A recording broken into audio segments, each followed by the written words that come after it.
Assalamualaikum warahmatullahi wabarakatuh. Perkenalkan, nama saya Mirna Susilawati dengan NIM 222543222020, program studi teknologi rekayasa komputer dengan mata kuliah kecerdasan buatan. Nah, di sini saya akan menjelaskan apa itu kecerdasan buatan. Kecerdasan buatan adalah cabang ilmu komputer yang fokus pada pengembangan sistem yang dapat melakukan tugas-tugas yang biasanya membutuhkan kecerdasan manusia. Ini melibatkan kemampuan untuk belajar dari pengalaman, memahami bahasa, mengendalikan pola, membuat keputusan, dan beradaptasi situasi baru. Nah, pada tugas kali ini saya mengambil sebuah aplikasi yaitu Google Translate menggunakan voice atau menggunakan suara. Nah, di sini saya akan menjelaskan sedikit tentang codingnya. Nah, di sini ada pun library yang digunakan, yaitu menggunakan 1 sampai baris 3, yaitu mengenali suara dan mengubah menjadi teks, kemudian mengubah teks menjadi suara dan mentranslatekan input suara yang telah diinputkan menjadi bahasa yang diinginkan. Kemudian translator membuat objek penerjemah menggunakan translator dan library Google Trans.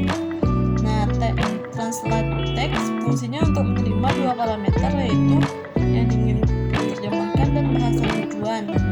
Kemudian return translate mengembalikan hasil terjemahan dalam bentuk teks.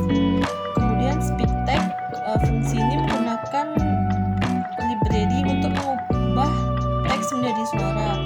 Nah, dan engine citext memerintahkan mesin untuk membaca teks dengan suara. Kemudian engine run and wait menjalankan perintah cite hingga selesai menggunakan proses sesuatu sebelum melanjutkannya.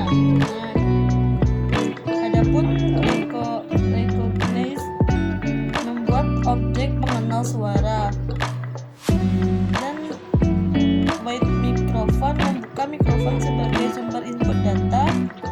Kemudian audio listen mendengarkan suara yang diambil dari mikrofon dan menyimpannya sebagai data audio. Kemudian return text mengembalikan teks yang dikenali.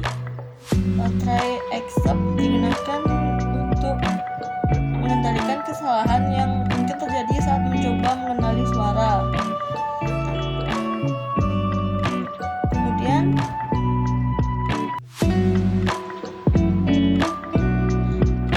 print menampilkan pesan sambutan di layar, kemudian memanggil fungsi request space untuk menangkap suara dan mengubah menjadi teks.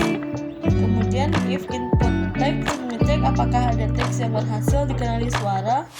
Distant language meminta input memasukkan kode bahasa tujuan, seperti misalnya kalau ingin bahasa Inggris menggunakan kode ET, sedangkan untuk bahasa Indonesia menggunakan kode ID.